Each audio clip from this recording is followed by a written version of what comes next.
The 15-minute city strives to make residents' lives easier by providing all the amenities they need within a 15-minute radius. No more getting caught in traffic jams or delayed trains on the way to a doctor's appointment. Sounds great, right? From a logical perspective, the concept is excellent. But if it comes to be considered our definition of community, the results might be disastrous. I believe the 15-minute city concept should only be used as a reference for urban planning. In this video, I will talk about my concerns in this regard. Before diving in, let me tell you about Songdo City in South Korea. Songdo is 20 years old and has a population of about 200,000 as of 2022. It was built as a smart city, much like a 15-minute city. Songdo was built on an empty field, so the government didn't have to displace anyone. It was easy to design the city efficiently, with a park at the center, perpendicular boulevards, and luxurious buildings with shops and stores. At the provincial level, Songdo is not a city but a small district belonging to Incheon near Seoul. Many Songdo residents don't want to be considered Incheon residents or associated with Incheon, however. One of the residents I interviewed casually said some Songdo residents have demanded the independence of Songdo from Incheon. In its early days, Incheon's population was an eclectic mix of rich and poor. However, the creation and rise of Songdo has, in a way, segregated the haves and have-nots. Wealth is concentrated in Songdo, a planned district with no cheap housing, while other areas of Incheon have experienced a decline and fallen out of favor and are populated by lower-income residents. Songdo has fewer amenities than Seoul and other large Korean cities. No hospitals, only small healthcare clinics, no high-end department stores, and only big box stores like Costco. But the excellent educational environment makes mothers in Songdo happy and is important enough to offset the disadvantages. Some interviewees told me there are no badly behaved kids here in Songdo because most parents take good care of their children. We all pay extra attention to our children's education. Education is what most parents moved here for. There are a lot of hagwons here. For those unfamiliar with the term, a hagwon is a Korean cram school and an essential part of students' lives. Another resident said there's an international school over there where the children of celebrities and grandchildren of wealthy businessmen attend. Housing prices and living costs in Songdo are much higher than in other parts of Incheon, but much lower than in affluent areas of Seoul. Therefore, moving to Songdo is often seen as a good alternative to living in expensive areas of Seoul. But that comes with a sacrifice. Remember, Songdo is a small, isolated district with few amenities and scarce employment opportunities. Moving to Songdo does not necessarily mean you can find a job there or work from home. A significant number of residents spend a chunk of their day commuting to Seoul for work via car, bus, or subway. Regardless, the commute is long and painful. There is only one highway between Songdo and Seoul, and drivers often sit in heavy rush hour traffic. Subway passengers can expect to spend at least 2 hours one way, no matter the destination in Seoul. Furthermore, on the subway, passenger accidents like getting caught between train doors and breathing difficulties due to overcrowding are frequent occurrences. For many, commuting is a nightmare. These days, more amenities are hopefully on the way. A fancy department store is under construction, a hospital is being planned, and a high-speed underground train, also known as the GTX, connecting Songdo to Seoul, is under discussion. No doubt, Songdo will become more convenient and residents' lives will get easier. But problems like a long commute, its ensuing carbon emissions, and gentrification will not go away. Here in Seoul, especially in Gangnam, homeowner associations of older apartment complexes have completely torn down and rebuilt their buildings not in the name of the 15-minute city, but rather to make their neighborhoods more convenient and amenity-rich, adding parks, gyms, swimming pools, movie theaters, libraries, restaurants, guest houses, and rooftop bars. As a result, residents can get almost everything done in their apartment complexes, much like in a 15-minute neighborhood. Even if reconstruction or redevelopment causes socioeconomic segregation, sometimes it's unavoidable in really old, poorly planned neighborhoods.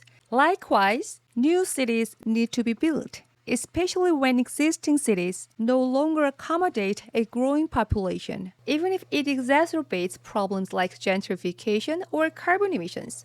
So I'm not against it. However, as in the case of Songdo, where a 15-minute city was built on an empty field not as a solution to a problem, but as a private real estate project for what I consider no good reason, it has resulted in longer commuting times, high carbon emissions, and further gentrification. I object to this. Instead, governments must use the concept as a reference for urban planning, adding 15-minute city features to underdeveloped areas and isolated satellite cities. For example, in a food desert, government should provide grocery stores. In areas without hospitals, a hospital should be built. In regions without greenery, governments or city planners should plant trees or build a park. In isolated cities or towns, they should invest in public transportation or road network expansion with connections to other big cities. But if governments insist on creating new 15-minute cities just for the sake of it could imply that there's a different motivation or that the government is one of those naive followers of trends. So this is where I start to get concerned. My first concern is about personal development and social integration. Suppose we live in a bubble of a 15-minute radius and socialize only with people from the same socioeconomic class. We might miss out on opportunities to improve ourselves and help create an integrated, diverse community. But on the other hand, by mixing and meeting with people from different walks of life, we can challenge ourselves and broaden our thoughts and ideas. Commuting time may still be long, but electronic gadgets can make it more bearable. For example, we can listen to a podcast, YouTube video, or audiobook during the commute. My second concern is gentrification. If an old part of an established city is redeveloped into a modern, convenient neighborhood with luxury housing, those who can afford it remain and enjoy the convenience. But the others who can't, often the city's long-term residents, are displaced and replaced with a homogeneous group of the wealthy. If a brand new city of convenience like Songdo is built on an empty field, only people from surrounding areas with money can move there, leaving behind the poorer residents and thus making the surrounding areas poorer. In this way, building 15-minute cities can create a divide between those who can afford the new neighborhood and those who cannot. It might start as a fine line, but could end up as a wall of segregation. My third concern is othering. The 15-minute city fosters walking, biking, and public transport, which is certainly healthy and environmentally friendly. Driving is not prioritized or encouraged. But some groups like the sick, elderly, and children need a car to get around. And if they drive, they might feel marginalized and be looked down upon by others. This is called othering. Your arthritic mom might be categorized as an other, and your dad with a herniated disc too, as will your teenage son with achy joints after a sports match, your daughter with period pain, people suffering from plantar fasciitis, those who cannot tolerate the cold, disabled people, and the list goes on. In Korean culture, we are highly sensitive about what is socially acceptable behavior, and as a result, tend to judge others. I fear that with a new mobility norm put forth by the 15-minute city, we will judge each other even more harshly. Concern number 4, third parties that shape your life. Can I truly get everything I need within a 15-minute radius if I live in a 15-minute city? Who could possibly predict the full extent of my needs?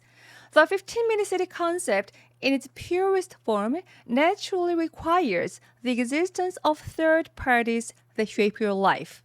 City planners and other third parties would determine what residents need and should have access to, and what should be built. They would shape your desires and your living standards. To ask for anything more could earn you the label of greedy or selfish, and you might wind up being publicly shamed. Just think about hobbies that you and your friends have and how niche they are. What if you want to learn an uncommon instrument like a contrabass when they don't think it's necessary for your community? We will lose uniqueness and variety of life. Concern number 5, the restriction of movement.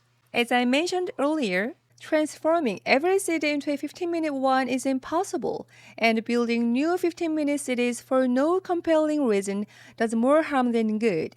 But what if governments refuse to admit the reality and are stubbornly clinging to their plans? What if governments try to classify a city as a 15-minute city when it falls far short of the conveniences necessary to earn this title?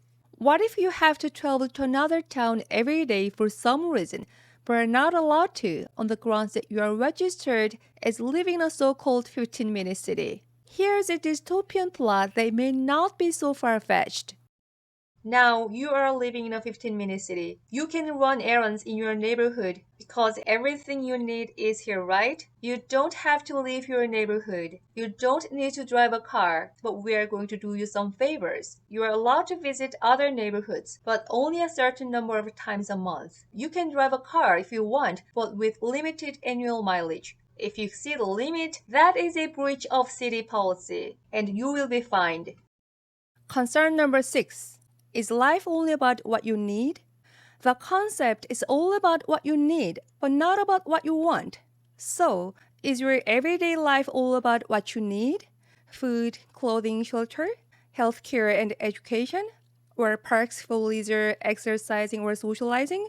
Do you like it when only the things you're supposed to need are catered to, but what you want is ignored? What if you want a swimming pool, but city planners don't think it's necessary? My life is not just about what I need. It's a complex web of needs, desires, dreams, and ambitions.